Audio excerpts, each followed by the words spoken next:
Retreat is the time for us to make an examination, okay?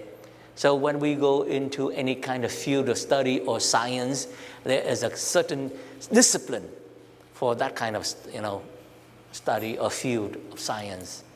And so we go into this is a science of being human, being you. When we do a retreat, you're going into your own realm because each of you is a universe in yourself. Yes, no, nobody has more authority over your life than yourself. Because God is the author of your life, of yourself, but He gives you the authority to be in charge of you. So the retreat is, we're going back and let's look together. Maybe we could share something together from our own experience, our own life. Okay? So we examine to see what is the truth, the reality. Okay? So we do this. I stop during the time of the Divine Mercy regarding life, and something is more precious than life. Okay? And I stop there, and let's move a little bit deeper into that. The reason to be, en français, is raison d'être, or the purpose to live, is more important than life itself. Is that true or not? Do you agree or not agree with that? The purpose of life is more important than life itself. Yes or no? Okay. Now, when we say yes, since we are, the Lord gives us the brain, the mind to think, and we have to know why it is more important. Simply because people could take their life, commit suicide because they have no point, no purpose to live anymore. Okay. That man, I told you the story. He brought his wife and his children to me. Father, hear their confession. Give them absolution. I will go home. I will shoot her and 3 children. And I commit suicide. There's no point to live anymore. Why? He found out that his wife cheated on him. No more purpose to live. Broken-hearted. Breaking faith, broken heart. No more purpose. Because you, wife, you are my life. Children, you are my life. But now there's no more. So the point was this. Simply, I want them to go to heaven. I'm going to go to hell. Because they got absolved from their sins. And I go to hell. You see, he was thinking goodwill, willing good for his wife and his children. His heart's still good. But a little bit, the logic is a little bit off, isn't it? When you don't have that love and that love is not returned, what's the point of living?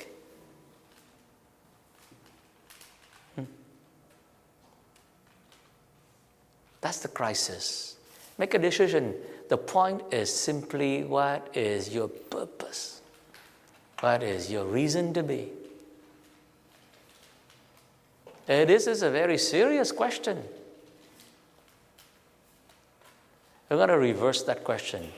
And we're going to ask Jesus and Mary, what is your purpose to be, Jesus? Or to live? What is your reason to be, Jesus? What is your reason to come into this world? Mary, Joseph, the man Joseph, we celebrate this year. He had a purpose in life. Get married, have children, okay, raise their children, teach them the Torah, the law of God, okay, and be a good father, good husband, and good man in a society, God-fearing man, a righteous man. Suddenly, all his faith, he put it on this virgin, the beautiful Virgin Mary. After he got betrothed with her, 3 months later, she went to visit her cousin somewhere close to Jerusalem. She went back and she was with child. He was brokenhearted. What is the point of living? What's the point of my life? The reason to be? While he was a righteous man, remember what he did? He decided, crisis, right? There was a crisis, that's why Joseph made a decision. I'm going to divorce her silently. Remember? Why silently? Because he wanted the true father, the real father of this child, this unborn child, to come and claim the child and claim Mary. What a righteous man was he. He would not get involved in this family. He respected her and the life of the child. A crisis and a decision means the same. That was his decision. And also the man who is righteous, he knows the law. He knows the law really well. He studied the law.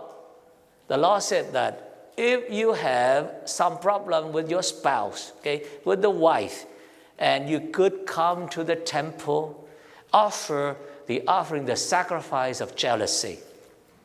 You know the offering of jealousy already, right? You heard of the offering of jealousy? Okay. Could I use you as an example?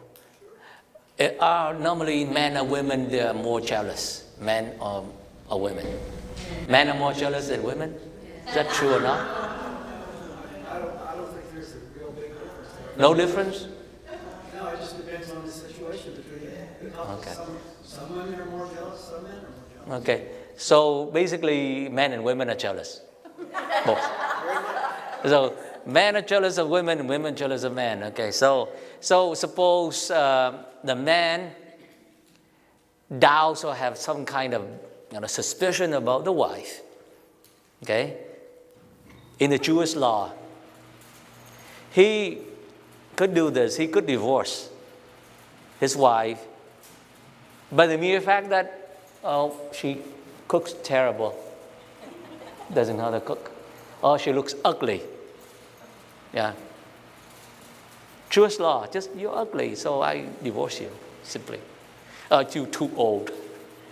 They do that. They have law like that. Terrible law. Not ours, okay?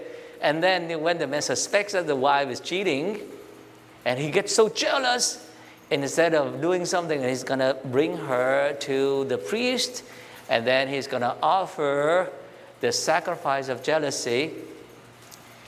And suppose, the wife really cheated on the husband, she's going to be in trouble. So what the priest would do is this: he would write down on a piece of paper a curse, okay, black ink paper, and make the woman read it or swear on it. If I cheated on my husband, I will die terrible death, and my belly will swell up and die if I betrayed my husband. And then the priest would take the dirt on the floor, put in water, and stir it up, make her drink it. Imagine, okay, if it were a man, his belly would swell up as well, isn't it? And she would vomit. There's no way to run away from death. And if the woman is pregnant, like Mary was with child, and she drinks the dirty water, the really dirty water, and swearing it, she's going to vomit, and her belly is already swelling up. What happens afterward? They're going to stone her to death. You see, that's called the sacrifice of jealousy. Go back to the Bible and read it. Joseph knew the law. So I'm going to do it. I'm going to withdraw silently. There was a crisis. He made a decision. What did he do? He made a choice. He took in Mary. He took in Jesus. Who changed his mind? He had a retreat. He looked into himself. He looked at the law. He looked at the real situation. Who's the father? Who's the author of this baby? He's not going to blame this young girl, 14 years old. Okay, she doesn't know anything. He's a man, right? Who is the father? Socially speaking, legally speaking, religiously speaking, he was very intelligent. There's no way out except if I just silently divorce her. I'm going to leave. All right?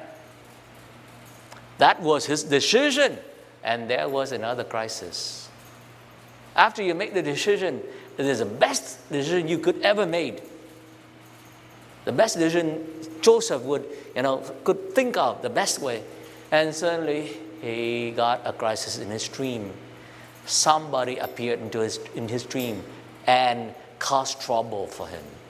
Joseph, take her, take the child. You're going to name the child God Saves. That's terrible. What does it mean? What is the implication? We think critically, what is the implication? The implication is this.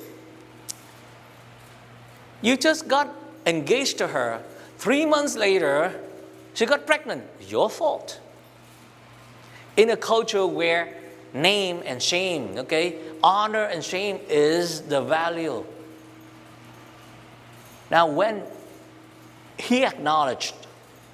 Joseph acknowledged that Mary and that child belongs to him, his whole family got dishonored because of him, because of Joseph. There's no way, to make excuse. You are to blame, Joseph. His family name. And so when Jesus came back to his village, remember? Oh, you're just a son of, not even the name, carpenter. You're nobody. Shame. Huh? The implication of taking Mary into his family and Jesus into his life. That's a crisis. That's why he had to make a decision. Joseph made a decision. This is crazy. Has any one of you ever had a dream? And the dream, something in the dream tell you what to do, and you do exactly what the dream tells you to do. Yeah? And you say, I dreamed that, and I do it. And people say, you're crazy. Yeah? In the real world, they say, you're crazy, you follow your dream. And we have a lot of dreamers in this country, don't we? We dream, we follow a dream. You dream. Joseph was a dreamer. The first Joseph was a dreamer also. And he interpreted dream. And the foster father of Jesus was a dreamer. But he acted according to the dream. And he believed with all his heart what God told him.